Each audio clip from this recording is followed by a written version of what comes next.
What's up, ladies and gentlemen, boys and girls across the world? It's your boys from the 8. Thank you. All right, guys, ladies and gentlemen, we have a very special episode today. We have a wonderful guest. This woman right here, I don't explain it. She's a jack of all trades. True. Does everything. Anything under the sun, she might be behind it. Okay, yeah. She's the owner of a couple businesses, the Appliance Studio and the Detail Studio as well. Give it up for Jazmine. How you guys doing? How you doing, Jazmine?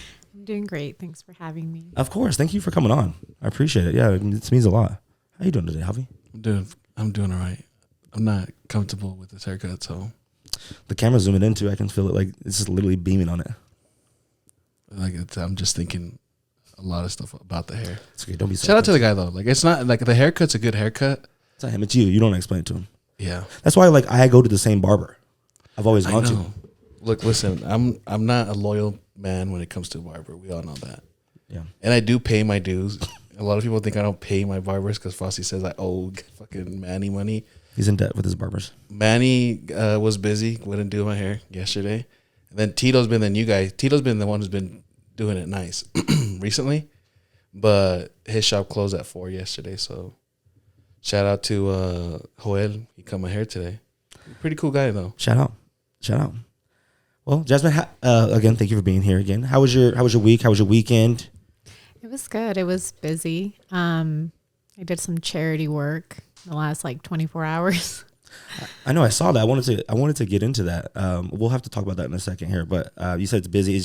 Has been busy? Does it get busier during the holidays, or kind of slows down maybe, or because people are trying to save up money for other gifts for people, or? Honestly, it's just normally pretty busy running two businesses. Yeah.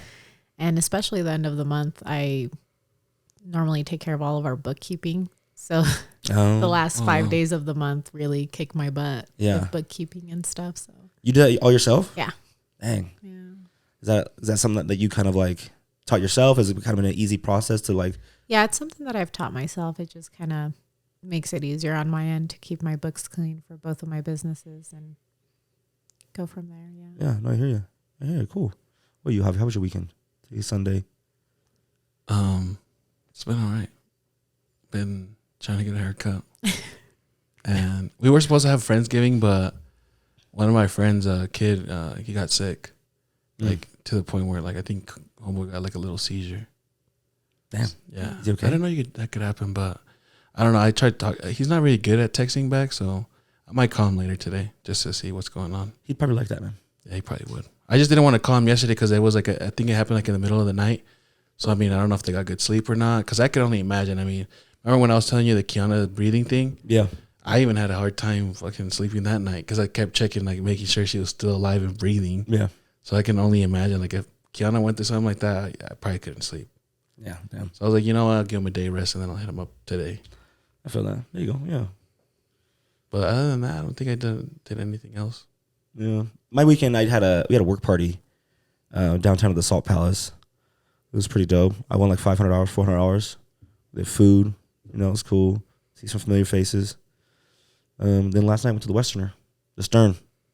How was that? You like the Westerner? You been there? I've never been. Really? You never been? The Westerner's... It's a vibe. Listen, see that? I have a... What kind of vibe? It's a country vibe. It's a great, let me back up, obviously, real quick here. So I recently got into country because I have some other friends that get into it. I've been liking country a lot.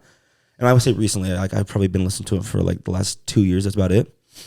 And the Westerner is obviously, I like to dance, but more to hip hop and like other music, but it's kind of hard to dance to country. I don't know how to line dance.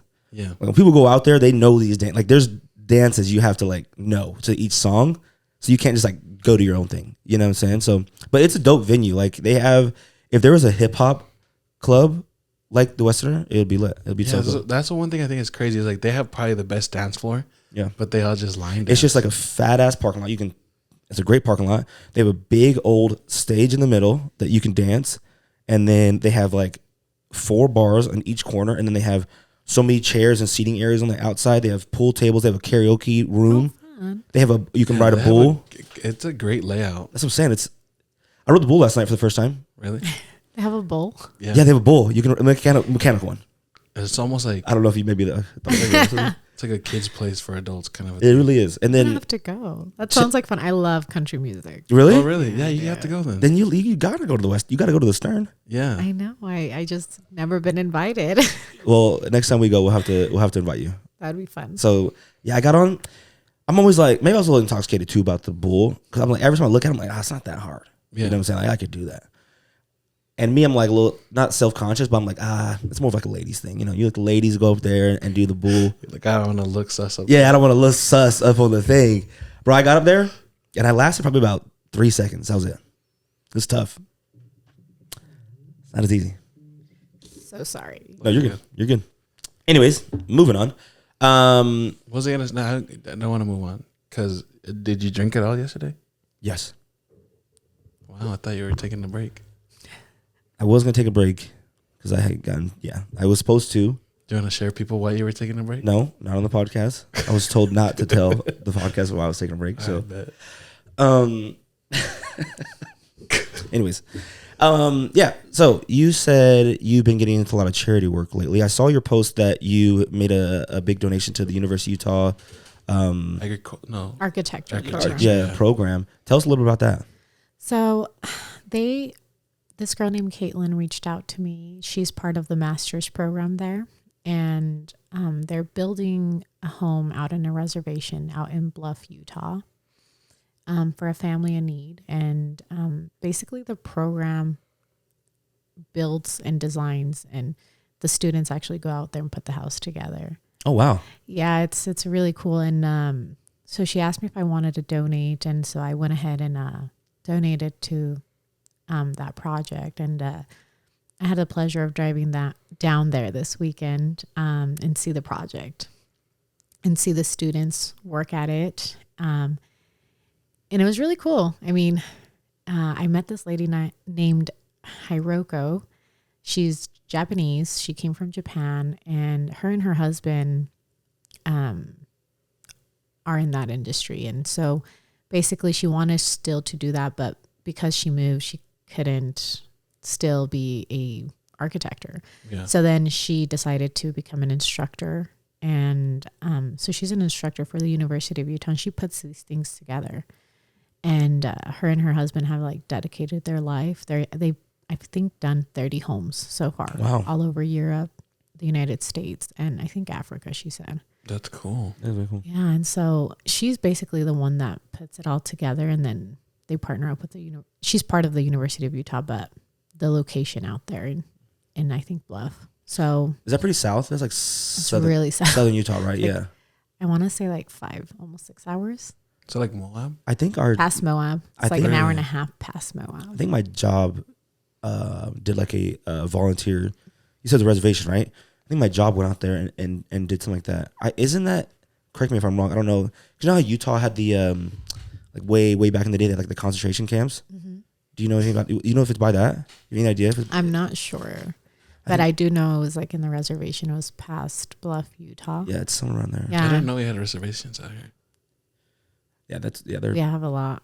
Really? They're like they're all south. Yeah. I didn't know that. Super south.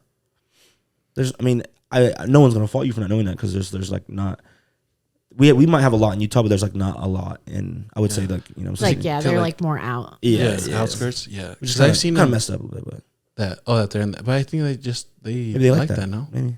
Yeah, no, I'm not sure. Yeah. I don't know it's how hard for them to get water, light. Yeah, really. Yeah. I don't know how like they set up where.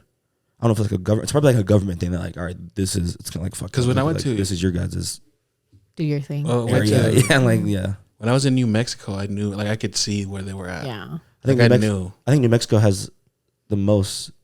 I think that's like the most populated for like natives. Really? And I think they have a lot of reservations and the biggest reservations too.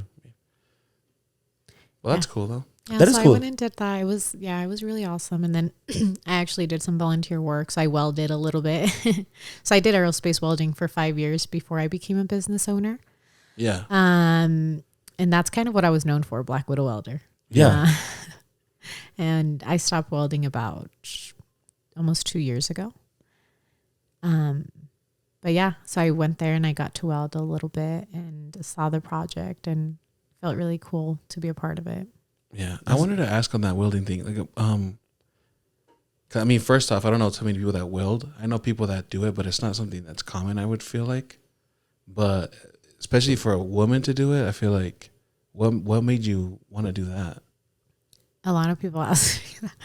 Honestly, it was the money. Oh, it was just the money. It was the money. It paid good. And I wanted to make more money. And I grew a passion for it. Like, I started getting good and I was like, okay, I want to do this. And so, but I knew I went to college for it. So I went to Salt Lake City Community College, got my associate's degree in welding. So I knew I wanted to be in the aerospace industry. So I knew I was like, this is what I want to do. I want to work on airplanes. I want to work in the aerospace industry. And so that's what I did for 5 years. I went in and I worked in the R&D department, which is research and development. So it was a lot of trial and error, but you work hand in hand with engineers and building things for aircrafts. So we did the gear systems for the V-22 Ospreys, the Black Hawks, and then we also did a lot of gear systems for Rolls-Royce. So Rolls-Royce is known for making turbines more than their car. Yeah, I don't know the year. Yeah, so it was really fun. I loved it. Yes, yeah. Like I said, I don't know a lot of people who weld either. But like I said, I was gonna get into like, have you found it difficult, or like have you run into any problems with, like, obviously men are very particular and they see like maybe a woman welding or like working on cars or, you know, doing stuff like that. Have you felt any like hardships or like problems like getting into that? Like, I think the biggest thing, it was never the men that I worked with. They were always super respectful, super helpful. It was the pay. I was always underpaid, no matter how small the company was, no matter how big it was. I was underpaid by a lot. And one thing that I do tell people is, a lot of people think that I went into the industry to say, oh, women can do the same thing as men. Right. And people sometimes get the wrong idea of me because I don't really want to give out that idea that, oh, you don't need a man, right? Right. Yeah. For me, it's, I live in a country where I have the freedom to choose what I want to do for a living. Right. Yeah. It's not because I don't need a man. I want to independendize myself. It's just mainly that I can do what I want. And so I never really came across an issue with men that I worked with. It was more the underpay, but you have to understand that we're not the same as men. Right. You know, our quality of welds can be better and can be the same, but we don't work sometimes as fast as men. Right. I mean, there's some parts that I was carrying that were 40 pounds apart and I had to carry 20 of them. Oh, damn. Each one at a time. And I needed a crane and the men didn't. So I naturally worked slower because of my natural biology. Right. Yeah.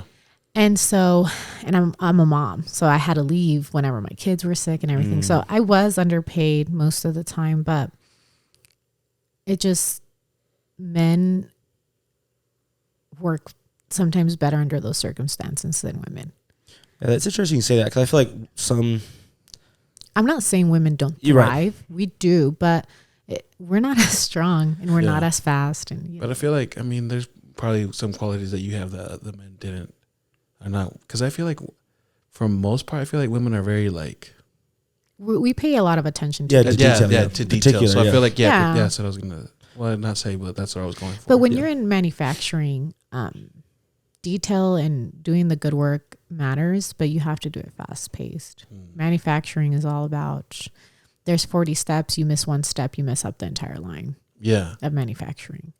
And so I think a lot of people kind of undermine the fact that manufacturing is hard because everything has to go right, especially in the aerospace industry. Oh, yeah. And so when I'm slower, and I was slower, didn't matter how hard I tried, I was slower. And my boss was always like, why does this take you so long? And I'm like, because I'm small. I don't know. It's hard and I need help. And, you know, and I would always get bruises on my legs because I would prop parts on my legs to like put them up because they were so heavy. And so even though, like, yes, we are good at certain things more than men or vice versa, when it's in manufacturing, it's a little bit harder because men naturally do better in those circumstances. Right. And like I said, that's interesting to say that, because some girls do want to say like, oh, I could do it just as fast or just as good, which is good too to, you know, think that. But at the same time, you know, it's nice that like you say you have that realization. Like I am going to be slower at it. You know, the men made me like a crane. I made a crane. I don't. So just interesting like, that you have that mind process. And I think that's cool. Big. So yeah, especially being in that industry, right? Because a lot of people get that idea of women can do anything men can do. And I'm not saying we can't. Right. We live in a country that gives us that freedom, but I also am very big on let the men be men. Because I don't want to work this hard the rest of my life. Facts. It's hard work. And you know what? The construction men, the electricians, the plumbers, the welders, they don't get enough credit. It is hard work. And I was in that industry and it is hard work. And I was always like the only girl. Yeah. You know, and honestly, like after leaving that industry, I want like my daughter to do whatever makes her happy, but I never want her to work that hard. Yeah. You know, like, because it is hard work. Yeah. It is work that I feel like sometimes men are made for. Right. That kind of work more than women. Yeah, no, 100%. Just like, yeah. So certain men too, not all men. Yeah. Some men are little girly boys too, you know. Like I'm trying to like just you know, work at a call center. Well, there's nothing wrong with that either, you know. Yeah, but I do feel like we need more blue collar. 100%. And I feel like it's so when you see like I feel like Utah because they do a lot of construction. Like you see these guys like working just like at 2 a.m. on these roads and stuff, and it's like we're lucky that we have people who like do that stuff because like there's a lot of people who don't want to do it. Just like going in the military and stuff like that. Like we're lucky, we're blessed to have people who like want to fight for our country, want to do that, want to go to war. Because if not, then you know we would be screwed as a society. So it's nice that you have those people who do that, and I think you know we need to appreciate them more, right? So there's a shortage of blue collar people. Where I was working at, they had 250 people, and they had 40 people set to retire in the next 5 years, and they had only been able to hire 10 people to replace those 40 because there's not enough people that want to go into blue collar, and they paid good. Yeah, like I mean, good. They paid really, really good. I lived comfortably working there, and but it doesn't get promoted as much. Like we don't tell the younger society to go into blue collar. Yeah, so that's why you have these welding jobs paying starting pay of like $36 an hour, or electricians, or you know, like there's welders in the pipeline or at their oil refineries making $60 an hour, and they're killing it. They're killing it. Did you work like normal hours? Is it like a 9 to 5 type thing, or were you working like weird like graveyard hours or like? I always try to work normal hours because of my kids, but I was like 5:30 a.m. to like 2 p.m. because I had to pick up my daughter from school. Nice. But it was in Park City, so I had to leave like at 4:30 a.m. Damn. Yeah. How long was schooling for that? How long was schooling? 2 years. 2 years. Yeah, but you don't necessarily need your associate's degree for welding. You can just do the tech program, which is about 12 months. And I mean, most welders, like the starting pay is normally like 20. Depends where you go. Like I never did outside welding work, and they make decent money. I wanted to be in a cozy shop. So I did the high-end welding. I did the TIG welding in aerospace for titanium, aluminum, and stainless, which take a lot more talent, and you're not outside in the cold. TIG? Someone wanted me to ask you if you prefer TIG or MIG, I think you said, or something like that. TIG, 100%. What's the difference? I was just going to ask what's the difference. So TIG welding, you use a torch, you use the wire feeder, and then you turn on the torch with your leg. It takes 3 things have to align in order for it to work. So it's the torch, the filler, and then you're pressing the heat, controlling the heat with your leg. Yeah. Whether if you need high heat, you press all the way down. If you need a backup, you back up your leg. Kind of like driving. MIG welding is basically a gun that the wire just comes out automatically. And all you need to do is push that trigger. So it's really easy to. I literally passed my MIG welding test, and I practiced 1 day before the test. That's super. Yeah, I've seen my dad use that. Like he's not certified or anything, but no, it's super. I've seen him do that with that. Yeah. TIG welding takes a lot more skill because you're using materials like titanium, aluminum, and stainless, which they need more controlled heat. So you can't just like use full heat on them. They need more controlled heat, and they need to be very clean, and that's when you get those cool colors like the purple, the blue, and all that fun stuff. I've been watching welding videos on TikTok for no damn reason. I have no idea about welding, but I'm like, damn, I'll be just watching it like, this is satisfying. Like, and they be like, all the comments like, this is so ass, like it's so bad, blah blah blah. And I'm like, oh, why is this my For You page and why am I watching it? Every video like what the fucking comes up. I think it's cool when people do the welding like fucking underwater. Like, yeah, I don't know what the fuck that's called, but underwater welding. There it is. It's really dangerous. I know that's what stick welding. They do stick welding. They get paid, I think, a lot of money. Oh yeah, I think it's like $100 an hour. It's cool, but it's one of the most dangerous jobs there is. I can't even compute my mind around like they're underwater. You know how hot that thing is for like. There's fire coming. Oh, I get what you're saying. You know what I'm saying? Underwater. It's an electrode reaction, so it's not. We don't use fire. We use electricity. Oh. Yeah. So welding before, we use oxyacetylene, which is oxygen and acetylene, and then we would use a filler. But we've shifted towards using electricity. People are smart as fuck. Like people just like created that. You know what I'm saying? Like, it's crazy to think about. Like when I was in the welding industry for aerospace, I became more scared to fly in airplanes. Really? Really? Yeah, because the amount of brains that it takes to put it together from like one block of metal to a functioning and rotating part is insane. Like there's at least 40 steps and they can't go wrong. Like not one can go wrong for that to operate. And so like I worked with this guy named Larry. Fuck Larry, but I would not trust Fuck Larry. Like he was an asshole. He used to say very racist jokes to me. Yeah. And were they funny though? No, he would call me a beaner. Oh, that's not even like a racist joke. That's just like being racist. Yeah. There's a like, what's up, Beaner? You're like, okay, dude. Like, okay, Larry. Okay. You still mad because you can't retire? Yeah, no facts. Like some racist jokes, like stereotypical jokes, are funny, but like, you got to make them. Yeah, you got to work at. You can't just be racist, bro. And you got to know your crowd too. But you can't just like shut through fucking racial slurs at somebody. And he would call me. I would ignore him, and he would call me a death lesbian. A death lesbian? Lesbian, because I just would like ignore him. Deaf or death? Like deaf. Okay, deaf. That's what I thought. Like deaf lesbian. Is he white guy? Yeah. Older white guy? Larry is a white guy. Yeah. Larry is very common for white people, I feel like. Larry, what a fucking jackass. Yeah. Larry's probably the reason I fucking left that place. Really? Yeah, because we got into an altercation. He started swearing at me, and I was like, bro. Yeah, fuck this. I'm Latina. Like, we will throw hands. Oh, facts. And I had never been disrespected like that in the industry. So when that happened, I was really disappointed. And they put him on temporary paid leave for 5 days. And then he came back to work and they made me work with him like nothing happened. Oh, that's sad. And he was upset because I had asked this other Latino guy, Camilo, what should I do today? Like for the morning, like what's the plan? And Camilo told me like, oh, this is the plan. Because he was kind of our team lead. And Larry's like, why are you asking him? He's not the boss, I am. But our boss would say Larry's not the boss. Yeah. So he got offended and he started like swearing at me. And I was just like, you're crazy. Sounds like a POS, honestly. Hope he stubs his toe. Yeah. Hope he steps on a puddle with a sock on. True.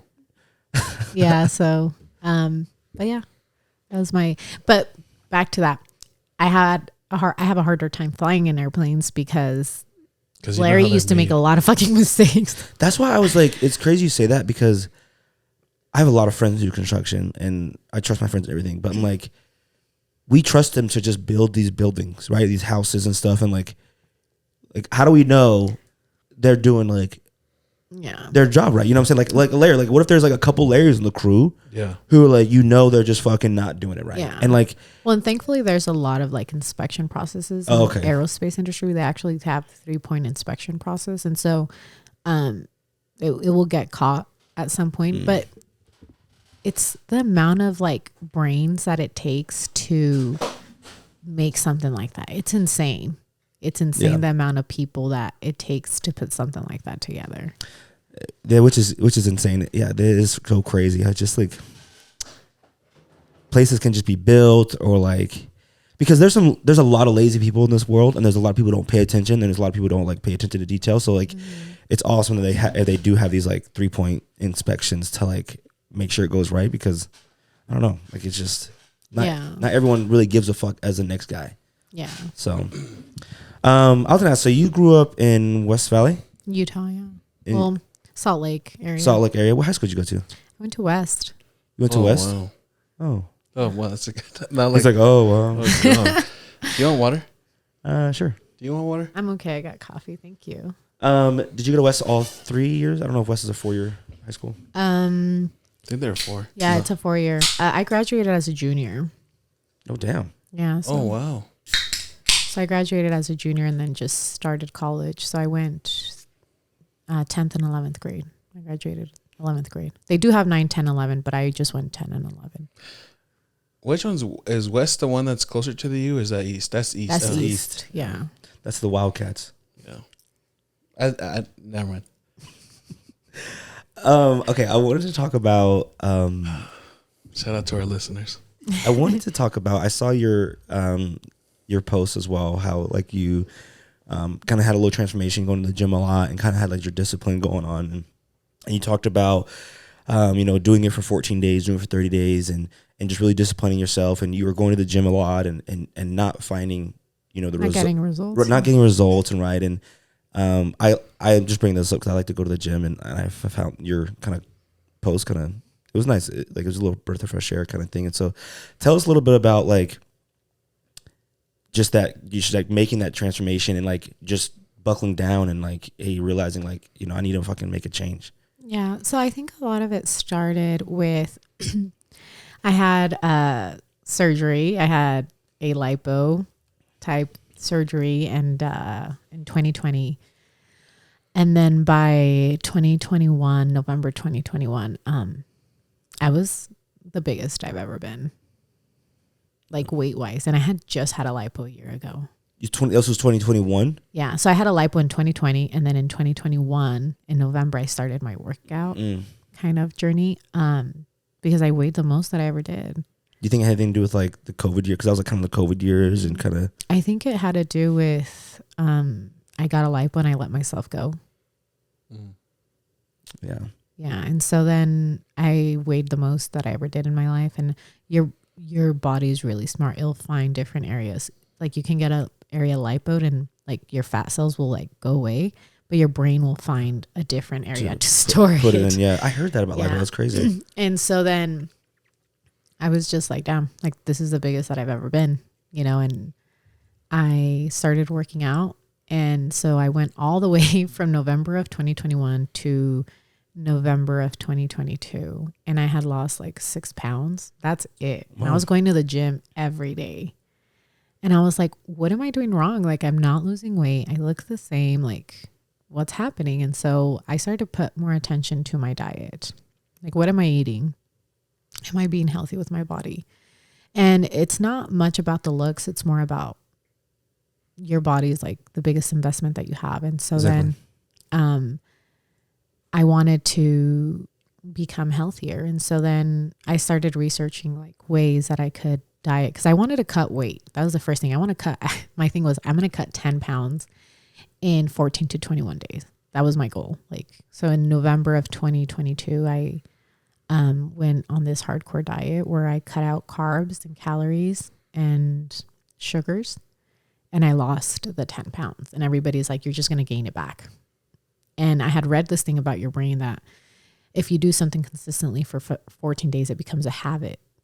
But if you do it for 30 days, it becomes a routine. But if you do it for 60 days, it becomes a form of lifestyle. Right. Your brain just adapts to it. So I did it for 14 days. And then I continued to do it. When I hit 30 days, my eating habits had changed drastically, but it was more so I wasn't choosing unhealthy foods anymore. I was just naturally choosing the salads, naturally choosing more fruits and vegetables, naturally drinking more water, not drinking juice, not drinking soda. And I think the biggest thing was I had more energy. Yeah. And I educated myself a lot on, a lot of people don't know this, but blending a fruit and eating a fruit is two completely different things. Correct. And so I learned that like implementing one fruit into my diet every day would like take away the hunger for about 2 to 3 hours. Oh, wow. And so I implemented that into my diet because when you blend your fruits, what happens is that it takes about 3 to 4 fruits to make a smoothie. Yeah. So you're getting all this sugar from the fruit. And then when you drink it, your insulin levels spike up. And they spike up so high that an hour later, they'll come down drastically. And that's why you'll be hungry again. Yeah. Within an hour of drinking that smoothie. But you're getting all this sugar. Yeah, and that's why I feel like America is so, one of the reasons we're so overweight is because one of the things that boosts your insulin levels too is like carbs right in the morning, and most of our breakfasts are just carbs. Carbs, yeah. Cereals, pancakes, French toast, like it's just all. Yeah, and I think learning to fast is so big. Yeah. Like, don't eat until after 12. Yeah. It will make such a huge difference in your like diet. And so I implemented that for 14 days, for 30 days, and then for 60 days. And then it just became a routine. I stopped drinking soda. I rarely drink soda. Like sugars, I eat very limited. I implemented the fruits. And that's when I started to see the results. Yeah. That's when I started seeing the transformation. And I was like, this was the secret, right? Yeah. And but then I kind of, it's very back and forth. So I was really happy. And then I continued that. And then it was unhealthy because the amount of calories that I was burning was more than what I was eating. Oh, wow. Yeah. And then that's then my body right started losing too much weight. It was unhealthy, right? And so then I had to find a middle ground, like eating enough protein. You can eat carbs, like you can, but it's so funny because people want to lose weight and the first thing they go to is rice and chicken. Yeah. Rice has so much carbs. If you're trying to cut weight, cut the rice. Yeah. And implement salad, lettuce, vegetables. And there's so many documentaries on other countries and how many vegetables they actually eat and how like they don't eat as many fried foods as we do. Yeah, 100%. We fry everything, I think. Yeah. And so it's so crazy because like I just wanted to become healthier. That's it. I'm like, I want to have a healthy heart. I want to live longer. I want to invest in my body and I want to feel good about myself. I totally agree. I think it's just eating healthy and investing in your body is very underrated. And I think people take it for granted because it's hard, right? We're just comfortable. It's easy to, stop by McDonald's on your way home or stop by a Wendy's or whatever and just kind of eat the fast food. And, sometimes like, yeah, you can kind of see like maybe you're getting a little belly or something, you're getting bigger, but it's really what's doing it inside your body. Yeah. It's really what matters. And you can't see that. And it's kind of hard. You have to discipline yourself to realize like on a day-to-day, like I may not see what's going on, but like I know what I'm doing is helping me. Drinking the water is helping, and eating enough protein is helping, and not eating these fried foods is helping. So it's cool that it's not easy. One thing that always helped me is when I get on the treadmill and I start running and it shows you how many calories you burn. I'll run a mile and it's like 130 calories. I'm like, that's a can of Coke. Dude. I'm like, damn. Yeah. That's crazy. Yeah. I'm like, I just ran a mile and I'm sweating my ass off. And that's one can of Coke right there. It's so So you have to start viewing your food like that. Yeah.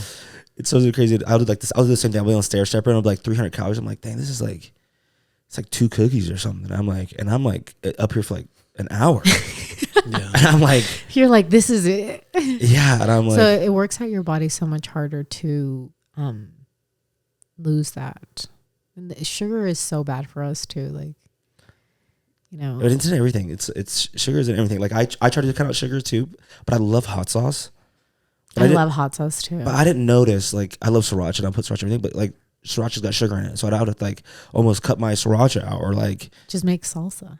Yeah, I guess true. I could do that, but I'm kind of lazy too. So I was like, fuck, that's a lot of work. You know what's so funny is that so I come from Latino background, and actually the Aztecs had a very vegetarian diet. So that's why in Mexican food you see rice, beans, tortillas, and then a slight little bit of meat. That's the diet you're supposed to follow because it was like only rich people could afford meat. Right. And so, but if you start looking at the diet that they had, they didn't eat a lot of meat. And so I kind of implemented that to my healthy lifestyle. Like I eat cactus with pico de gallo and carne asada, and that's my salad. How's cactus? I never had cactus before. Really? It's really good. It's called nopales. Yeah. It's so Mexicans good. eat. I am not Mexican, but I'm in a Mexican household now. But I can't eat it because you eat it inside, obviously, right? It's just but even my salads, like I love ceviche. So ceviche is fire. you can eat ceviche all day when you're cutting because it's fish and vegetables. Yeah. Just don't eat instead of like don't eat the tortilla chips Crackers, and stuff. Yeah. Like just eat it alone or with rice, with like a cup of rice. It's actually really good. But even my salads, like I'm like, okay, I'm gonna eat a fish salad. So I would make my salad and my vegetables would be tomato, jalapenos, onions, and cilantro. So it's pico de gallo. Right. And then I would put the fish. So it was basically like I would call it like a ceviche salad. I think it still would kind of be considered that. Yeah. The only shitty part is I find like my new diet I'm trying is just like not really trying, but like when I'm not really trying to cut, I'll just eat like chicken and veggies. Like that's it. I'll like high protein and just like I'll try to cut out carbs. But I was noticing I was doing it. I'm like, nothing fills me up or it just hits right with like just like a side of rice or like just putting it in a tortilla or like I just love carbs and it just it sucks that it's it's not bad for you. Have you carbs, ever ate a salad to where you're full? Yeah, I would say yeah. How do you feel after? I feel good, but I always feel like I'm missing something.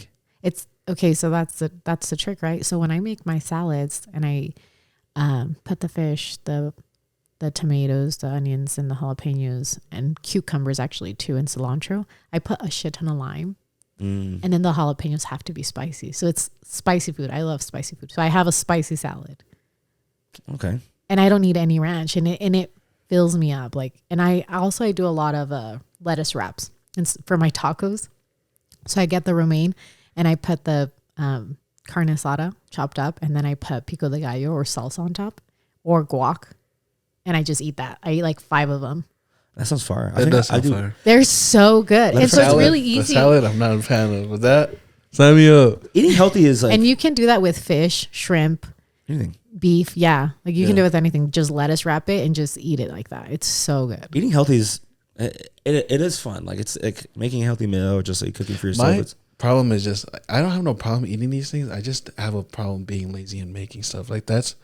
My problem. Well, that's the discipline. It's like I because I can it's just the work you have to do with that. Is just because I've done fasting and it's funny because even recently I've lost a little bit again, but it's just because I was doing the fasting and sometimes I'll fast without knowing that I'm fasting. But the thing that sucks is since I've been like a stay-at-home dad, low key, sometimes I forget that Kiana also has to eat. So sometimes Kiana is fasting with me. Like, dude, yesterday we didn't have breakfast because I am not big on breakfast, so I skipped. We didn't eat till like 4:00, and only because we went up to my mom's house, and she just like offered Kiana food, and Kiana just devoured the food, and I was like, "Damn, bro, I just remembered that she hadn't ate." You know, like, I do that too with like my kids. It's horrible. Like I can go a long time without eating, and I hate it. I'm like, oh my gosh, like I need to feed them. Yeah, I don't even have someone else I need to like look after. And then my mom was coming at my neck and my sister was, and I was like, bro, why doesn't she tell me? Why did she say something? Yeah. But I guess kids sometimes don't even know when they're hungry. She's like about to pass out. Like, maybe that's why she's breathing water that one day. Bro. She's probably hungry. G. She's probably trying to like gas from there. Yeah, man, that's what it is. Low on energy and stuff. Trying to eat the oxygen around. It's funny. Cool. But yeah, I thought I'd ask you about that because but it's. You know what's so crazy is that I went from 157 pounds to 132 and I feel so great. And like you see the pictures, even that podcast that I did last year in November, like, oh my gosh, I look so big. Yeah. And I did not feel good about myself. Like I felt like I looked at myself in the mirror and I wasn't happy. And now I have more confidence than I ever did before. And I always say, as long as you're happy with the person you see in the mirror, that's all that matters. All that matters. Yeah. Doesn't matter. Like, be happy, not just physically, mentally, emotionally, and spiritually. If you know you're a good person and you're happy and you're accepting of what you see in the mirror, you can accomplish anything. But if what you see doesn't align with what you want, then you're going to have more low self-esteem and you're going to be less successful at the things that you want to do because you won't have the confidence. Yeah, 100%. 100%. I wanted to get into your two businesses, which is pretty cool. You own the Appliance Studio and the Detail Studio. I think that's the other two. Okay, just making sure I was turning off my top of my head. So tell us a little bit about that. Like, first question is, did one come before the first? Or they did. Which one was your first one? The appliance store. So I actually owned the appliance store for about a year and a half. And then I actually separated my partnership with my business partner. And I rebranded to the Appliance Studio. And I've had it for a year and a half. And then the Detail Studio came about last year in October. So they were 6 months apart. The Appliance Store was in April, and then the Detail Studio was in October of last year. Oh, wow. Yeah. So, and the Detail Studio, so the Appliance Store just kind of came about as an investment opportunity. My investment partner at the time needed money to buy out his other other business partner. And so my money bought that person out and I took their place basically. And then I got a little capital from that and I started investing, and I invested in the shop. But it all came from like, I owned a house in Daybreak that I had bought, and I sold the house, and then I just used literally every penny to my name into the appliance store. I literally had like no money left when I invested. I had probably a couple grand, and I was staying at my sister's. I'm like, so I'm homeless and I have no money. Hopefully this works out. Like it better fucking work out. I'm banking on this fucking. No, but I educated myself. Like I knew kind of what I was doing. I just wish I would have educated myself a little bit more on who I was going into business with. But other than that, yeah. So I started making my capital back, and then in August of 2022, my ex-husband has been detailing for about 8 years. And we decided to partner up and open up the Detail Studio because he still had money from the sale of the house, and I had money still from like capital that I was making from my return on investment. And so he always wanted to open up a shop, but I told him, like, if you're going to open it, we're going to open it the right way. And so then I learned how to wrap and do PPF. And so I said, you're going to do details and polishing and ceramic coatings, and then I'm going to do the wraps and PPF. What's PPF? Paint protection film. Okay, cool. Yeah, so clear raw. Okay, yeah. So so you opened it with your ex-husband, you said? Yeah. How did that, are you guys like pretty cool friends still? Like usually you don't really hear like, oh, I opened up a business with my ex-husband. Like we were trying to make things work at the time. Okay. Yeah. And so. And you guys are still business partners? Yeah. Yeah. But it's going. It's going good. Yeah. Going well. Yeah. So then we opened up the shop in October, and it did so much better than I expected it to. Like I was like, as long as it pays its rent, I'm happy. Yeah. And now here it is hitting 6 figures in its first year, and I'm like, holy shit. Dang. Like it took off. But yeah, like we have a good business partnership. He's really good at working, and I'm all about, like, I did a lot of the work too. Obviously I did all the wraps and PPF for the past year. And, but I'm really big on like marketing and getting the word out there about the company. So it kind of was the best of both worlds. And he's a really great business partner. He's really dedicated to doing the work. And so we still run the business together. I'm not as active as I used to be because my appliance store takes more of my time now.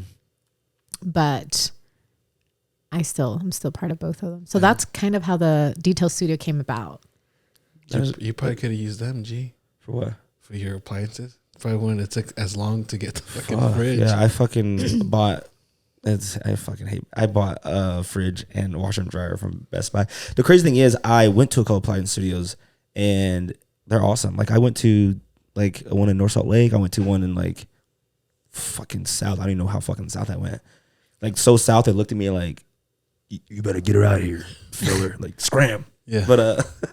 But yeah, I wish I would have known. But that's cool. So how did you, like, you said you just wanted to get into investment, and my question is like, were your parents like this as well, or did you like kind of find this drive on your own, or like? So my parents actually passed away when I was 5. Oh, sorry about that. You're fine.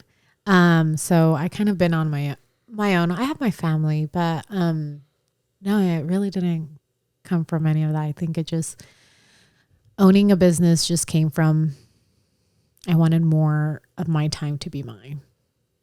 I hear that. Yeah. So when I made the investment to the appliance store, I just wanted to free myself from the 9 to 5 and go into the 24/7. Yeah. Because that's what it is, owning a business. Yeah. No, I wanted to have more time with my kids. I wanted to spend more time with them. Do you think you've gotten that? Yeah, 100%. Hell yeah. I take my kids to work every day. They get to see whether if I'm at the shop or at the appliance store, they're there. And you can ask like my kids, like, oh, what do you think of your mom? And they're like, she works a lot. But they get to see it, you know. Yeah. I actually, if I would have had my daughter today, I would have brought her. She goes with me to every podcast, to everything that I do. She's there. That'd be cool, yeah. Because I want her to pick up on these things, and I want her to learn and, you know, be a smart person. And not just be. I think that's nice because our kids are, you know, children, not even our own. They're the next step, the next society, right, moving forward. And this, so it's cool that you know, had that drive for her, that you don't want to be like lazy or, you know, that she kind of has a drive like her mom. So yeah, she's pretty awesome too. She like does motocross. Oh, dope. That's cool. Yeah, her dad is like super involved in it. So, yeah, she does motocross and she plays competitive soccer, and so she keeps us pretty busy. Her schedule's more busy than ours sometimes. Yeah, kids do get into a lot of stuff as far as like sports and stuff. You gonna get counted into anything? Yeah. What do you and Paulina talked about? I know I want to get her into dancing. I mean, she dances a lot, like, and I want to do that also with Cammie because Cammie kind of does the same thing. Yeah. And just because I know that's something that she wants to do, but I would want her to at least dab and try sports out. And if she doesn't like them, then, you know, go on ahead. But I would like soccer, baseball possibly, or softball.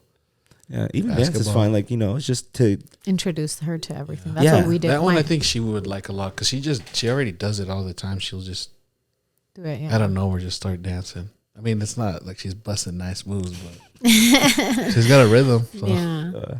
Yeah. But present her all the ideas and then let her choose. Because like for my daughter, we did that. Like she's done gymnastics, she's done snowboarding, she's done wrestling, she does soccer, motocross, and it just came down to, okay, you can only be good at 2. Yeah. So choose 2 that you can be very good at. But we let her choose, right? Like, here's your selection. What do you want to do? But do something. It teaches them discipline. Right. That's the main thing. It's discipline. And like for me and my daughter, like me and her dad are super competitive. Me and my daughter's dad have a great relationship. He's an amazing father. And I take a lot of pride in being able to say my daughter has probably the best dad in the world. Well, that's cool. And so, yeah, we're very competitive. So we teach her winning matters. Yeah, 100%. Have fun, but you better win. Yeah. Don't come home unless. Well, we want her because it's a cold world out there. Yeah, it is. You're not going to be championed for being a loser. Yeah. And we make sure of that. She actually laughs a lot. Remember that one time that I did wrestling and they gave me a trophy and I didn't even win? And we're like, yeah. She's like, for participating. Yeah, that is. I'm glad that you. And we're so against that. Yeah. We're like, no, you did not earn that. Like, you got to earn your wins. Yeah. I just chucked it out the window. Literally. People might like obviously some people like in this generation, people are like going to disagree with that. I don't disagree with that. I feel like there's a win. Like there are winners and losers because it's like you. That's what life. does that teach? Yeah. Yeah. If you teach them that at a young age, I can promise you they're going to grow up into being entitled and feeling like doing less work, they should get more. Doing less work, they should be deserving of more. That it doesn't matter how hard they work. Yeah. So we always tell my daughter, like, hard work comes with not just discipline, but it comes with a trophy at the end. Yeah. Winning matters, you know, and losing matters too. Like, and it's funny because she's taught us some lessons, like where, you know, she lost motocross races and we were both kind of like, oh, you lost, you know? And she's like, I had fun. And that's all that matters. Yeah. I don't always have to win. And we're like, you know what? You're right. You don't always have to win, but we would want you to win. You should at least go for it. Try your best. Yeah. That's the thing that we told her. As long as you're trying your best and you're trying harder than last time, that's all that matters.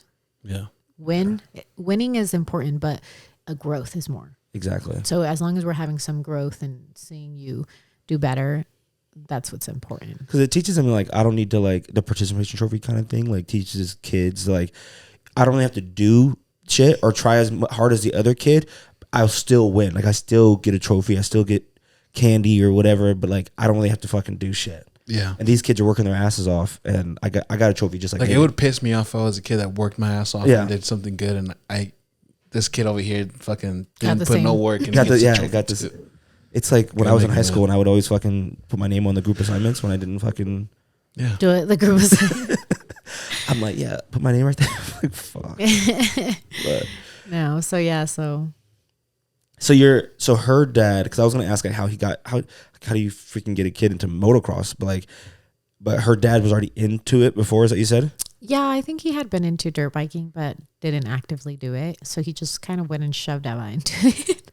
He's like, I'm buying her a bike, and I was like, okay, get her insurance too. She does like competitions, like races. Yeah, or what she does competition. Oh, okay. Yeah. Like, are they like the tracks with like the? Is it just like a? Do they still do like the? Oh yeah, it has jumps and everything. I don't know kind of track. Yeah, it has hills and everything. Yeah. Imagine an old Disney movie. There's like an old Disney movie about. It's in like Rose Park, like. Oh really? Yeah, the very very back, kind of like a dirt. Not by the State Fair place, kind of. It's past. Past that. Yeah, it's past. It's like behind Rose Park type deal. They have a track there, so she'll go practice and race there. That's cool. Yeah, that was cool. So, and with your Appliance Studio, are the Appliance Studio and the detail shop, are they both in West Valley? I know one of them in West Valley. Yes, right? they're both in West Valley. Yeah. What made you guys? Is there something about West Valley that you guys wanted to stay in West Valley and be here, or? Well, my appliance store has been there for 4 years. So I just basically took over the location when I did the rebranding. The detail studio actually just kind of, the building came up and it had like 3 offers. And so I really had to talk my way into the owner picking me. Yeah. And the space was just perfect. It didn't look the way it looks now. Yeah. So we had a lot of build out to do, but the space was perfect, and that's kind of where we ended up. I actually got rejected for like 3 buildings before I found that one. Oh, really? Yeah. Wait, why would you get rejected? Because I look too young. Oh, really? Mm-hmm. Damn, they could do that. Well, yeah, because it's commercial. Like you're getting a commercial building for rent, and like. But I thought it was like money talks thousands kind of dollars. Thing, so. Yeah, but. Then we real pay rent. Well, and it's a startup. It's hard to get a building for startup. Mm. Yeah, they don't want to rent to startups because you're a liability. That makes sense. I think it's cool that you. I kind of grew up in when I moved to Utah. I grew up in West Valley, and people that you hear like they say just have the worst things to say about West Valley, and it's ghetto and it's dangerous. And so I think it's nice that like you have businesses like yours and like to they're thriving, kind of be a part of the community and like show like, hey, it's not ghetto. Like if someone like I know people who would be like, oh, like that place is in West Valley, like I wouldn't go there. Like I would just go somewhere else. So we get, honestly, at my store, we get people from Tooele, from South Jordan, from West Jordan, from all over the place. Yeah, they come to West Valley to get their appliances, and same with the shop. The shop has clientele from Sandy, from Cottonwood Heights. Like you guys have had some nice cars in there. Yeah, I've seen it. We've had, and it's not about that though. To me, it is. Everybody wants to be the shop with the best cars. Yeah. And we want to be the shop that accepts everything. Yeah. Because everything? That accepts every client. Because some shops will reject clients. Really? Yes, because your car is not to the part. So if I pulled up in like a 94 Honda Civic, you still wrap it? Oh, hell yeah. And that's our main thing, right? We wanted to focus on imports. We wanted to focus on I had a lot of clients that went to different shops and got quoted super high. And the reason why they're getting quoted super high is because they don't want to do the work. Could you do a quote right now? No, because I asked someone and I really don't know much about, because I was thinking of, I'm lazy and. You're not lazy, man. You're very hard worker. Yeah, very lazy. And, well, actually, it was already done to my car, but my paint's like fading out. Mm-hmm. So I was just going to put a carbon fiber on my hood and my trunk. Yeah, someone quoted me, but I don't know if it was like a good quote or not. How much did they quote you? He said he would do both of them for like $540. That's a good quote. $540? Yeah, for both. I feel like that's pretty. That's pretty fair for your hood and your my trunk. Yeah, I feel like that's fair, because for a hood alone, I normally charge between $300 to $400. because the material for carbon fiber is more expensive. Oh yeah, and it was carbon it's fiber. funny. Did I say that? I didn't say that carbon fiber, but it's funny. I didn't say it. That's pretty. You didn't say it? I didn't. I swear he just. I said thought that. he Did said. Did Run the tape back. Run the tape. Run it back. This is all being Soy recorded. bruja, I'm a witch. Yeah, no, for real, it's crazy. No, you did say it. I did. Yeah. Damn. Yeah. You're like, what? What? How the fuck did you guys know that? Maybe well, because if you it fucking isn't said carbon fiber, it's cheaper because vinyl. But is it like a gloss carbon fiber that you? Because that's what I was kind of scared of. Because I don't. I mean, obviously, it's not the actual legit carbon fiber, but I wanted to look closer. Yeah. So the gloss one, I like to use 3M, and 3M doesn't carry a gloss one, I think. So a lot of those nice gloss ones are like off Chinese brands. Yeah. That will lift your paint when you remove them. See, and that's why it probably was that was the price. Yeah. And I don't like using those brands because I don't want that liability. I rather use more expensive material and it's gonna last. And it's gonna not last. mess my stuff up. And not miss, yeah, exactly. Well, knowing him, he probably eBayed it or something. He's probably looking at the Chinese. Yeah, he's like, if it pulls my paint off, it's fine, but it only cost me $30. I'm like, I'll think about what I'll do then at that time. No, but the reason why I said the nice cars thing is because to me, when I view and I see that there's nice cars in the shop, because I do see there's like a different range. You trust the shop more. But I've had some really nice cars. Because someone pulls up with a McLaren and you're not anyone's just gonna be like, hey, here's my McLaren. Yeah. I mean, I've quoted Lambos before that are actually still waiting to come by. I've done a brand new Hummer EV, which I think is like over $100,000 car or something. Those are pretty cool. Yeah. I need to get my car wrapped because when it hailed, I think like last year, I kind of got some fucking nicks and dings on my fucking hood, and it tore the paint off a little bit on some of the areas on my roof, and then it fucking got rusted. And it looks fucking ugly as fuck, and I'm pissed. And I'm like, oh my god, because I was looking at someone's car, and like, how's your car fucking rust, you fucking bum? My car. And then my car's like got a little rust. I was like, oh fuck, I'm a loser. How long do your wraps usually last? Because everyone tells me different fucking 2 ranges. to 3 years. 2 to 3 years. That's for the state of Utah. Like anybody that's telling you otherwise, I don't know. It's kind of questionable because I'm basing it off of 3M. So 3M does a test for each state to see how long the wrap will last based off of the natural environment. Yes.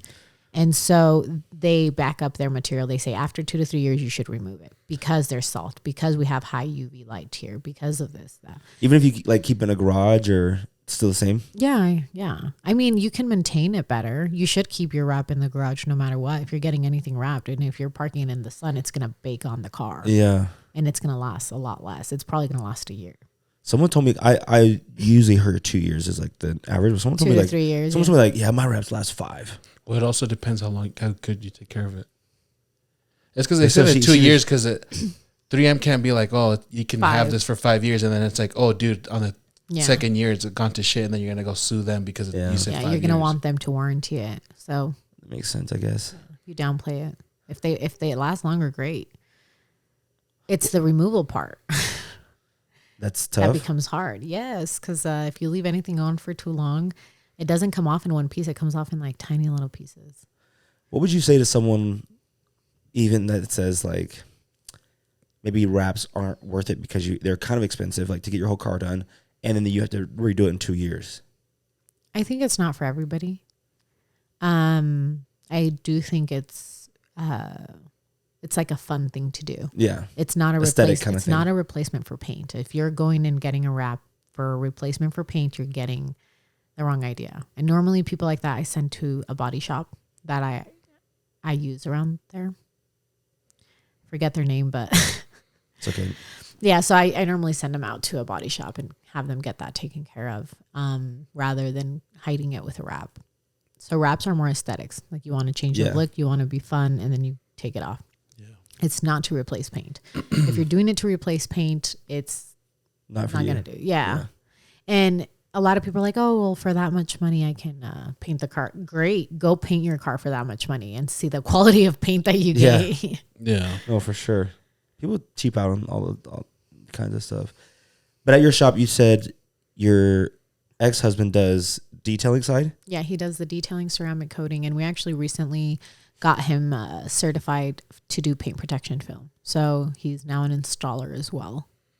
Oh, cool. For the bra only though, right? Clear bra only, yeah. He does help a lot with the vinyl though, like a ton. He's learning. So I'm obviously faster than him and do things a little bit better, but he's learning. Well, it's because what I've been doing. It's what I've been doing for a year, and so he doesn't have as much experience as me, but he's getting there. Yeah, no problem. See, I tried doing that once, and I saw someone do it on one of my cars, and it's like at the shop or what? Yeah. Do you remember Adrian? Yeah, you remember Adrian.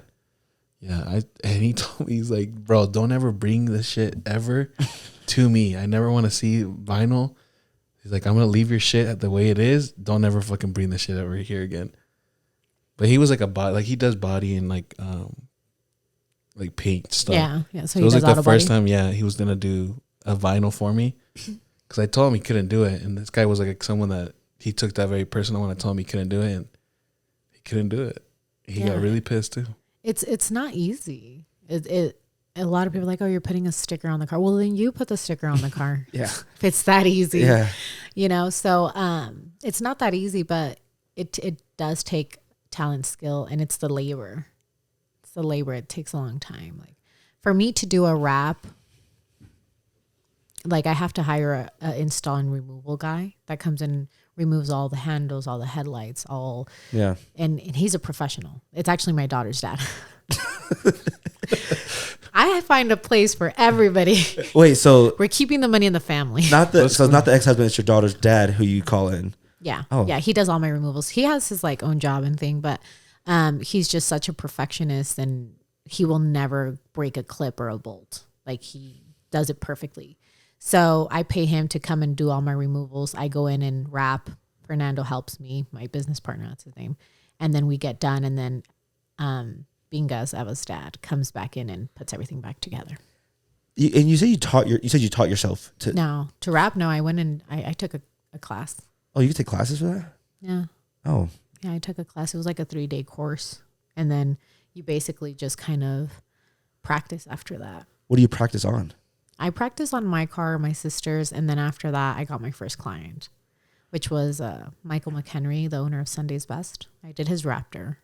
Oh. How were you like nervous to do like your first car, like his? Hell yeah. I didn't want to take him in as a client. I was like, my career will end before I even started. But I've known him for a while, and he was like, no, I believe in you. He's like, you can do it. And I was like, no, I don't want to. This is a hard car. And what was it you said about Sunday's Best? Huh? You baked there, right? Yeah. Didn't you say something about it? I can't remember. No. You liked it? It was fine. I don't like what I got. What'd you get? I got chicken and waffles, but it was a different take on chicken and waffles. So, but it wasn't for me. But my girlfriend's food was fine. It was good. My girlfriend's food was good. A lot of good things. My girlfriend's food was good. I've never been. That place is a vibe. Yeah, the aesthetic is crazy. Yeah, it's Michael and his team. They do such a great job at what they do, like putting it together and everything. Yeah. But I don't know. Their food is different. Yeah. Like I had the huevos rancheros and I was like blown away. I was like, damn, this is actually good. Yeah. Like this is really good. But it wasn't what you were used to. No, it was what I was used. Yes and no. Yeah. Because like we make them differently, but the way they made them was still good. Yeah. Does that make sense? Yeah. So it just, I think. Is that kind of what you felt with the chicken and waffles? No. Hey, it's okay to be honest. Yeah, I love food, and like I said, yeah, I'm honest. Like I kind of put him on the spot. Hey, no, I know he's fucking trying to do. He's fucking trying to get. He like give me the side like. Didn't you say something about it, please? Well, you know the great thing about places like Sunday's Best and Michael and people and their chef that has Provisions, which is another really good restaurant, is they're always open for criticism and and they have evolved their food so much in the past couple of years. My only thing about my chicken and waffles, it just tasted like it was like a Asian inspired. It was like teriyaki chicken and waffles. Oh, so kind of. I've never had them. I'm not into chicken and waffles though. That is like if I'm going to a restaurant like I don't know what to get for breakfast, I'm probably gonna get like huevos rancheros, or chicken and waffles. Like that's my main two because I don't eat red meat or pork. So as a breakfast, I don't really have a lot of fucking options besides like eggs and fucking potatoes or something. Yeah. But yeah, I just thought it was interesting. Like I said, it was interesting. My girlfriend's food was fine. And what did she order? Honestly, I think she had a Benedict. That's her go-to. Oh, yeah, those are good there. Yeah, that is her go-to. So I thought hers was good too. So yeah, the vibe is really cool though. Yeah, I've seen the vibe looks sick. I've seen a lot of videos and posts of the place. It looks pretty cool. When did you do his car? You thought it was your first car? February of 2023. Oh, yeah, this year. So it's almost been a year. Do you look back on his car and you're like, dang, I could have like done this better, or like? Oh yeah, 100%. It was a big learning experience, and I learned a lot more from doing that route. But yeah, any mistake that I made though, I redid. Oh really? Hell yeah. I like saw his truck and I was like, ew, let me redo that. Like, you're not going to drive around with my name on that shit. Yeah. And he's like, okay. Which is good because it's very important for me to do good work. Yeah. Because that's your branding. It's just like a tattoo artist, right? Exactly. It's like that's your work. Your name you're walking around and like, you want to try your best and do your best because you don't want to be like, oh, like that was a detail studio did that, like that kind of looks like ass, you know what I'm saying? Like you don't want people walking around and saying that. Yeah. So especially because like my shop, I do have my business partner, but a lot of people think that it's just me. Yeah. And so I'm like a Latina girl owned shop. That's what I was gonna ask too. Like how like that's why I had like, do people like look at like, oh, like girls don't know how to work on cars, or like girls don't know about cars, or not like necessarily. I think the weird vibe that I got one time was somebody's like, oh well, your money for your shop didn't come from being in the industry, it came from your appliance store. And I was like, well, my appliance store came from my hard work of buying a house and selling my house. So how dare you sit there and tell me that my shop capital to build it out didn't come from my hard work? Yeah, like what the fuck does that matter? Like, yeah, but there's people like that. God. And because I was really, was that Larry? It wasn't fucking Larry. The Larrys of the world. It was Larry's cousin. Yeah, that's a different Larry. But so we were just jealous, bro. That's all. Yeah, it was I think it was the aesthetic of my shop because I went all out. Like I was like white floors with design, and I want everything painted white, the ceiling black, the logo, the flags. Like I went, and shops normally don't look that way. Yeah, yeah. I wanted to get into like, I know you have your kids and your businesses, but like, what do you like to do I know you work 24/7, right? But when you have free time, what are you doing? Like, what are you interested in? I know besides your businesses. It's kind of a hard one because I work a lot, but I would like to say, I actually asked my followers this question because I was like, what do you guys think I like to do for fun? I was interested in seeing what they had to say, but what did they say? It was funny and it was pretty accurate. Well, and I don't consider it things that I do for fun, but it is things that I do on my free time. So eating, I like to eat good food. Yeah. So I like to eat at good food places. I take like sometimes like a couple day trips or 1 day trips. Like I'll be like, peace. And then I'll come back. It's like my favorite thing to do. Like I went to past Moab and came back within 24 hours. It was a vibe. Or I go to Vegas, I hop on a plane and I'm like, bye. I hate Vegas, but I'll go for the food. Right. So you like to eat. So like if you had a day to yourself, no kids, no work, nothing, what's that day look like to you? I would go to the gym. Go to the gym. I would go to the gym. Okay. And then I would probably go eat something good. Okay. What's your like, you got a go-to meal? You're like Peruvian ceviche. Okay. So I would go get some ceviche probably. And then I don't know, honestly. It's weird because I don't normally like eat. It's Sunday and I'm here. Yeah. I went to the gym and then I came here and then I have some free time. So I'll go probably eat. I like to spend time with my aunt, my mom's side of the family. Like I really like spending time there. So I go and visit my family on my free time. I'll visit my family. I'll leave the state. Yeah. I'll eat. But that's what people said. They're like, you eat and you drink. Yeah. But I try to like cut back on my drinking. So that's funny. That's why I find something we have in common. I love food and he knows I like food and like I take pride in like going to places. I used to like do ratings and stuff just because it was fun to me. People thought it was like some of my friends were like, that's kind of cringe to do that, but I was like, some people thought it was also cool. You know, I just like trying food and like experiencing different food and like going to places. Like when I go travel or if I'm out of the state, I probably spend too much time researching like the best food places to go there and try. No, it's like the best thing ever. Yeah. I love it. I love eating good food. That's what I'm saying. It's so fun. Like food is like, it's like my love language almost. It's like, it's mine too, actually. It's kind of weird so I love to cook. A lot of people don't know that, but I do. I cook 5 days a week, and my kids, for the last 5 years, we eat dinner together 5 days a week. We sit at the table and we talk about our day, and we eat homemade dinner 5 days a week. And I take pride in being able to say that because a lot of people don't cook, but we do that together as a family. But it's my love language. It's the way that I show people that I care is by cooking for them. Yeah, that's cool. What is your like go-to dish meal? You got like a go-to meal, like I can fuck this up. Like not fuck it up in a bad way, but like I can throw down on this. Yeah.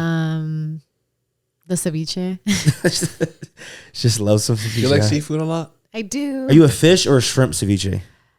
Fish. Mahi mahi. That's not good. Tilapia. Mahi mahi. Yeah. Mm-hmm. That's probably the best ceviche. Have you been to what's Homeboy's restaurant's name again? I saw that she went to the one that's associated with them.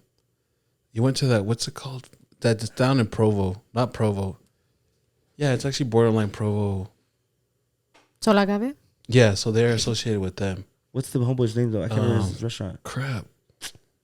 That's embarrassing, man. You can't even remember his restaurant's name. Oh, my phone's recording. Look at her thing. Go look at her. I know we posted it. And we'll figure it out. But what was this place that you went to, you said? I went to Sol Agave. They're associated with Sol them. Agave. It's like right next to them. Is it Del Mar? Yeah, Del Mar. I haven't gone. See, It's a I great know place. my food places. I don't even live down there. No, that's far. Del Mar is far. Is it? I'm gonna have to go try it. I haven't tried it. I'm not a big. So Sol Agave used to be in that place. Oh, really? Yeah. When they started. Yeah. They're a franchise. They came from California. They actually have me blocked on Instagram. So wait, who, the Sol Agave? Yeah. why? I don't know. Even after you shouted them out? Yeah. Well, I didn't shout them out because they had me blocked. Did you have some beef or something? Or No, I used to go to that place a lot, and I went with my family. They're And probably buddies with Larry. the owner came up to me one day and said, you know, it's really awesome that you do this welding work. And he shook my hand, and I was with my family, and he was really polite and everything, the owner. And then he left, and then I got blocked. I don't know. I think maybe it's the white. I was going to say that. Yeah. So I've been blocked for like 3 years, but I still go. Shit, I'm here for the food. Yeah. I don't care how you feel about me. I'm here to eat good. So would you say ceviche is your favorite dish, like your favorite meal? Yeah, it is. What's- Ceviche and tacos. Who's got the best ceviche in Utah? Puro Peru. Ceviche peruano, Puro Peru. Where's that at? 90th and State. It's kind of like a hole in the wall, but it is good. Gas. What about who's got the best tacos? What is that place called? I like Gordo Tacos and Beer. Down in like It's like Midville. Midville? Mill Yeah, Creek. Mill Mill Creek. Creek? They have pretty good tacos. They do. They're pretty good. And I thought they were associated with Gordos in Vegas. That's why they're not. I know. That's why I initially went there. So Gordo's Tacos in Vegas are amazing. So fucking good. Like I will go every time I go to Vegas. 2 a.m., 3 a.m. doesn't fucking matter. Like the line's out the fucking door. Yeah, that place is bomb. It's gas. Have you been to Tacos Lopez right here? Yeah, Tacos Lopez is good. It's just too packed for me. Yeah. I hate that TikTok ruined it. TikTok did hype the fuck I didn't out. even know. it was The on crazy TikTok. thing is he told about it like a couple years ago. This is what bothers me about this man. Well, I mean, I'm not a big I'm a big guy, but I'm not like a foodie dude. Like, I don't like go out here. It's like, oh, I'm gonna taste this and this and that. So he won't take my considerations like serious sometimes. And I told him about Tacos Lopez Tacos 2 years Lopez. ago. Yeah, and then Because he usually doesn't care about food. Like he doesn't like he'll eat chicken nuggets at like a sushi restaurant or something. Yeah. Like that. So I like really will. So like that's why I'm like I don't really take no offense, like I don't really like take his food considerations as No, Tacos Lopez is bomb. Like they're good. They're just I hate the line. So I always get my It's stuff packed. to go. I always call it in and get it to go. yeah. What about like what But see, what sucks about him is he can't eat. What is it? Pork red and- meat or pork? Yeah, red meat and pork. So it's So like, what do you eat there? yeah, I've never been there. I So- wouldn't. But I feel like a taco place is not even gonna be that. I've never been to Tacos Lopez before. I just heard it's Yeah, it's really good. Because I feel like steak tacos is gonna almost be kind of the same anywhere you go. I wouldn't say Not really. Yeah, some people can overcook it. Some people season different. Some people can over season it. The cut of meat is different. Yeah. What's your favorite kind of taco though when you go? Like the meat. Tripa? Oh no. But it has to be dorada. I was gonna say tripa as like a joke. It has to be tripa dorada. No, but they're only that place only. Oh, okay. Because they clean it really well. Yeah. Oh my god. I like their asada. Texture. It's because you have to get it dorada. What does that mean? It's like crunchy. They fry it. Yeah, you get it like a little bit crispy. Oh, it's so good. Yeah. What about your is Sol Agave your like go-to restaurant that you like to go to? Like what's your like what's your like I just go when I'm around the area. What's your like top 3 restaurants in Utah that you're like, I love this fucking place? That's a hard one. So I like El Dorado a lot for Mexican seafood. Okay. El Dorado has really good Mexican seafood. Like if I'm craving an aguachile, I go there. But I think my top restaurants, I do like Sunday's Best a lot.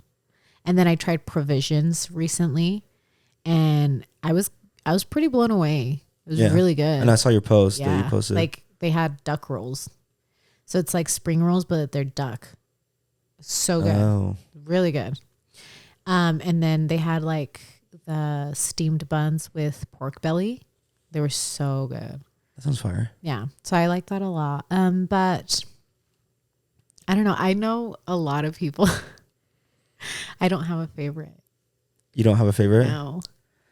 So I feel like you're politicking right now because you got friends. Yeah. And that I was gonna almost say I like tuk tuks a lot too. I was almost gonna say what's your favorite 3, but you can't say Sunday's Best or Provisions because you know.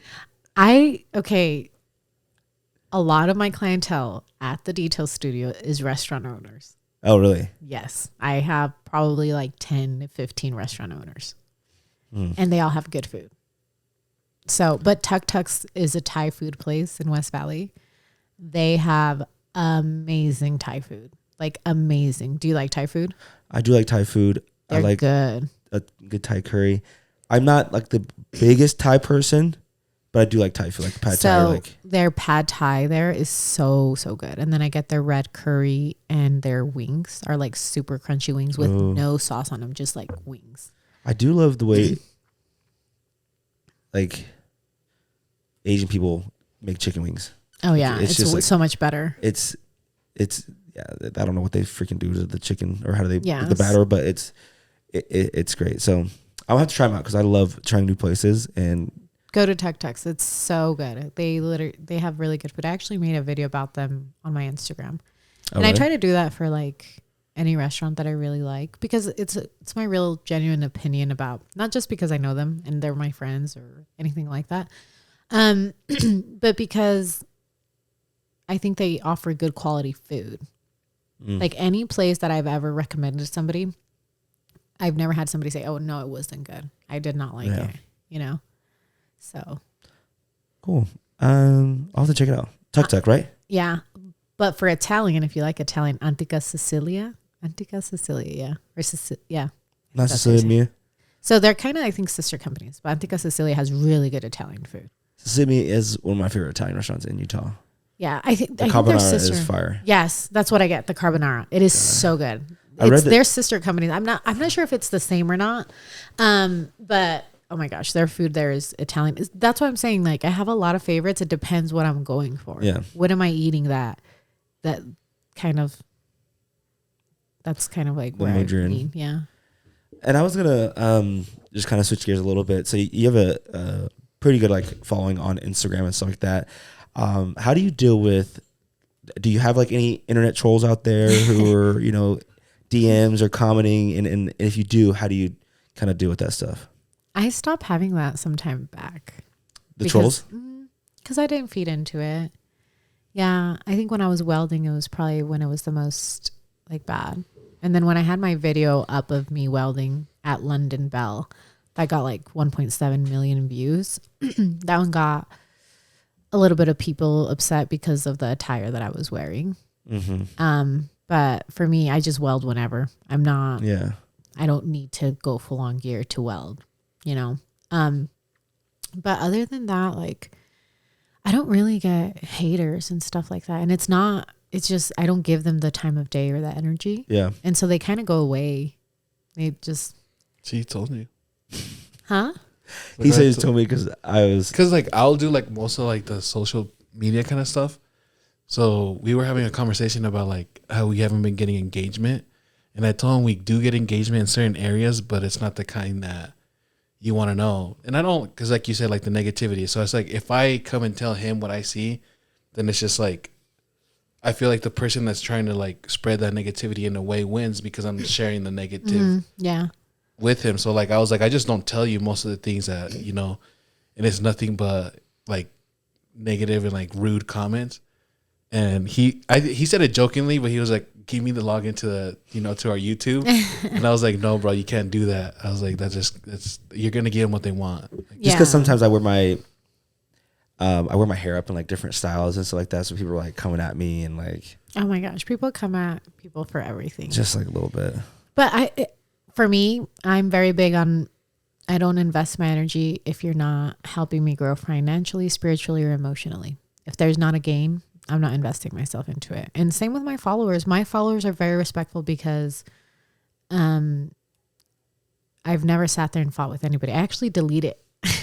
I delete so much comments. That's why you'll go to my page and never see anything negative. Oh, so you delete them? Oh, yeah. I delete so much because I'm not giving you like when you're in somebody's social media, it's like you're entering a room and choosing to be there. Oh. You're choosing to be in my room. Maybe I should delete them. And if you're going to sit here and be negative, you can leave because this isn't a space or your place for you to do that. You're entitled to an opinion, but not in my room. And that's how I view it. So I delete it because first of all, I don't want other people seeing that type of negativity. And second of all, it gives more encouragement to other trolls to do that. And third of all, like, you're not about to come around and put me down about the shit that I post. Yeah. You know, no way. I'm out here doing it. What are you doing? Nothing. Hiding behind a phone. And 90% of these people that talk the shit that they talk, they wouldn't say it to your face. Yeah. And they don't even have like a profile picture. Yeah, it's they like, don't even have a profile. Exactly. It's like, just like yeah. So I don't invest myself into it. I delete it. I literally delete so much shit. Because I'm like, no, I'm not giving you that space that you want. I like that. I like that too. Yeah, it's just like, no, hell no. You heard it here first, folks. Fuck the trolls. Your shit will be deleted, okay? Yeah. Delete it. Don't give it a place. I didn't think about it like that because low key you are kind of, if you leave it there, you are promoting that, okay, like this is kind of behavior energy, that we're okay with. Yeah, just delete it and be like, hey, I'm not dealing with you. And if they keep leaving it, block them. I was going to ask about your the London Bell post. So how did you so you welded that back metal piece? No, not the wall piece. Like it was the cage for the liquor. The cage. How did they reach out to you? Is that something Yeah, they reached out to me. So I know Dave, the owner.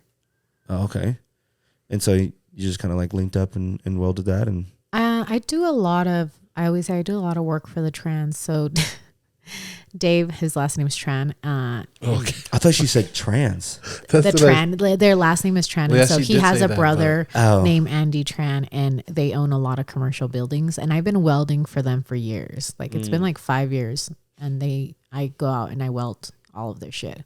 And so when Dave needed something done, he called me, and I did help with it, but I wasn't the actual fabricator of the entire thing. Eva's dad, Bingas, he actually fabricated the entire thing. Because when he works in the aerospace industry for welding too.